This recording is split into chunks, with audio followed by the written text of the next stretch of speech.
Aujourd'hui, dans le cadre de ce micro-baladeur, on propose cette émission en partenariat avec Mine d'Histoire. On est au musée Jan Kelevich, célèbre musée de la Louvière, qui accueille en ce moment une superbe exposition qui met en valeur les collections de peintres wallons qui se trouvent notamment en Lettonie. Parce qu'il faut savoir qu'à partir du 1er janvier, la Lettonie assurera la présidence de l'Europe.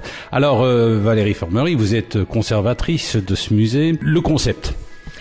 Le concept est que la Lettonie voulait présenter en Belgique cette merveilleuse collection qu'il possède d'artistes belges.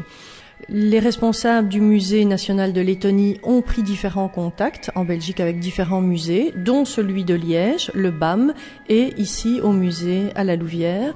Nous avons tout de suite été enthousiastes parce que les collections lettonnes étaient particulièrement belles et surtout vis-à-vis de la Louvière permettaient de mettre en valeur nos propres collections de la ville qui ne sont pas montrées en permanence au public. Du coup, nous sommes focalisés ici dans cette exposition autour du groupe Nervia, qui est un mouvement artistique né à la Louvière, caractéristique du Hainaut et qui a été actif entre 1928 et 1938.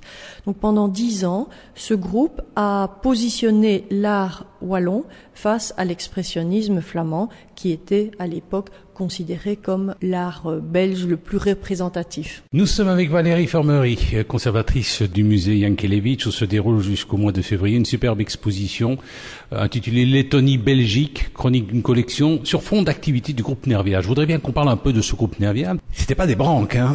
Il y avait des gens comme Pierre Paulus, par exemple. Oui, effectivement. Pierre Paulus était d'ailleurs le plus âgé des membres du groupe.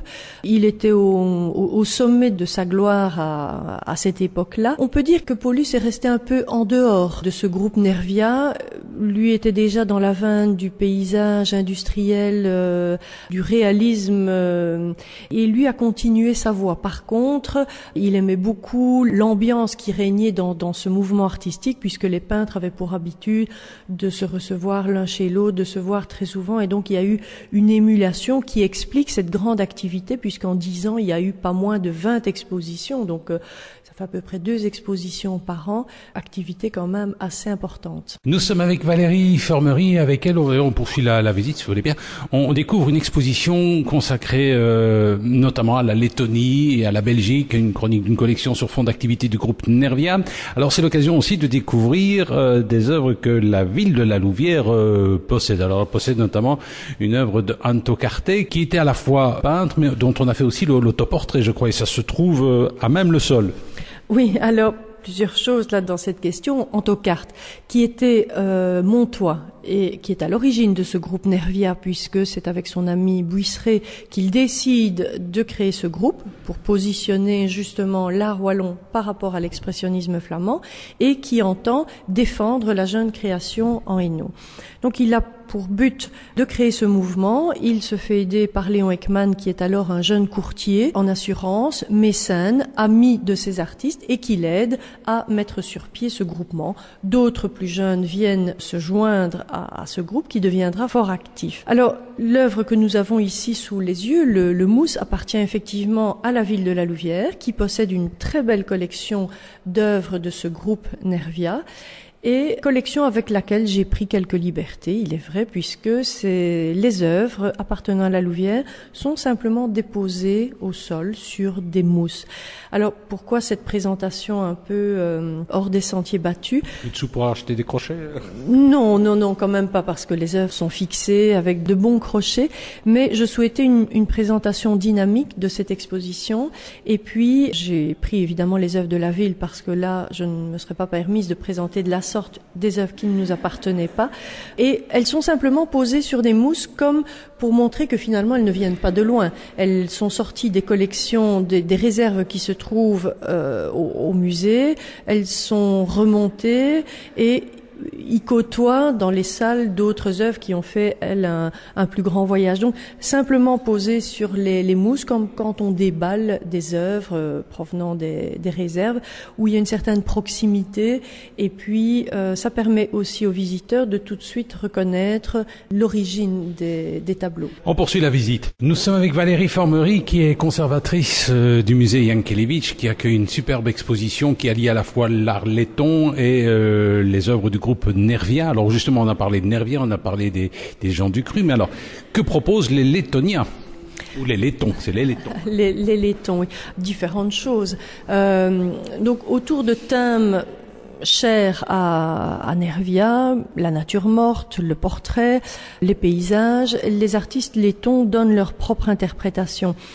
Ici, nous sommes dans une salle où les œuvres montrent une tendance à la spiritualité, voire à un certain mysticisme, puisque c'est une des caractéristiques du groupe Nervia.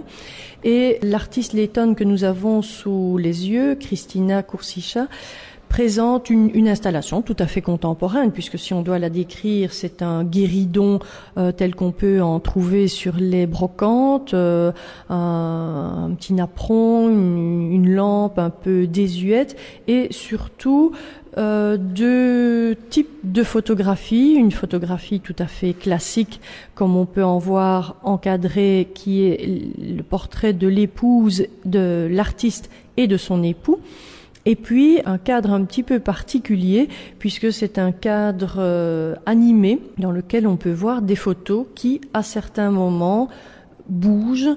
Elles sont animées par soit des battements de Dieu, de la musique, parfois. De la musique. Alors cette musique, c'est Tchaïkovski, c'est le Lac des Cygnes, l'acte numéro 2 en fait. Donc on reconnaît cette musique qui intervient, et la pièce s'intitule Dramatique Karma parce que l'artiste met en scène des personnes qui ont une destinée plus ou moins tragique. Alors tout le monde sait que le karma, c'est dans la religion hindoue la somme des actes que chaque individu fait et qui est censé déterminer la destinée bonne ou mauvaise de l'individu. Et cette musique de Tchaïkovski, en fond, ce Lac des Cygnes, on peut y voir, voilà justement le thème qui intervient. On peut y voir un lien entre le destin tragique des jeunes filles transformées en cygnes dans le ballet et le destin tout aussi tragique des personnes qui reviennent de manière systématique dans ce cadre un peu particulier et qui donne une sensation d'étrangeté un peu à la pièce, limite épouvante. C'est assez gothique, je trouve. Oui, on peut employer en tout cas un terme de la présence d'un rapport à la mort qui est quand même assez évident. Nous étions avec Valérie Formery, conservatrice du musée Jankélévitch, un musée qui propose une exposition sur à la fois l'art belge, l'art wallon avec un hommage au groupe Nervia, et on fait aussi un parallèle avec des œuvres qui viennent notamment du musée de Lettonie. Alors, on termine en voyant notamment des œuvres de Léon Devos qui faisait partie de Nervia, de très beaux nus, et face à ça, une artiste, Monica Pormal, qui propose Miss Sightless. C'est un beau rapprochement. Oui, puisque d'un côté, effectivement, ces nus de Léon Devos, louviérois d'origine, deux très beaux nus, celui de la Louvière qui est particulièrement beau, construit, et en face, une photographie d'une jeune fille aveugle de naissance qui se présente sous les traits d'une miss, puisqu'elle a une robe de soirée, son écharpe qui lui barre le torse, où on peut y lire effectivement Miss Sightless, c'est-à-dire Miss sans vue. Au premier abord, on ne perçoit pas que cette jeune fille est aveugle, c'est après, en comprenant le sens, puisqu'on voit aussi que le Miss Sightless est exprimé en braille sur son écharpe, et c'est au second coup d'œil que l'on découvre l'iris de cette jeune fille et où on comprend qu'elle est aveugle, ou en tout cas qu'elle a des problèmes de vue. Alors cette intimité finalement qui existe entre l'artiste et son modèle, qu'il pose nu, ou bien que ce soit une personne déficiente, visuelle ou autre, il faut qu'il y ait un lien de proximité, une certaine intimité avec le modèle, pour qu'il puisse s'exprimer et qu'il puisse libérer toute sa spontanéité. Et cette photographie contemporaine permet aussi de revoir un peu nos stéréotypes. Pourquoi pas une Miss qui aurait perdu la vue? Pourquoi une personne différente ne serait-elle pas considérée comme une personne tout à fait normale? Donc c'est une manière de retirer certaines personnes et de leur permettre un autre regard sur elles. Pratico-pratique pour cette exposition, pour conclure notre rencontre. Des animations sont proposées, des événements spéciaux? Oui, bien évidemment. Donc il y a toujours des rendez-vous qui sont fixés avec le public individuel pour des visites de groupe. Donc monsieur et madame tout le monde peuvent à certains moments venir s'adjoindre à un groupe et bénéficier d'explications. Il y a des visites pour les familles avec des ateliers créatifs. Il y a bien sûr nos visites et ateliers pour les écoles. Il y a également un guide du visiteur parce que un des objectifs du musée est aussi d'être éducatif et de donner un maximum de clés de lecture aux visiteurs pour qu'ils puissent se familiariser à l'art contemporain puisque l'accès n'est pas toujours simple de prime abord. Voilà, et c'est un guide fort bien fait. Valérie, merci.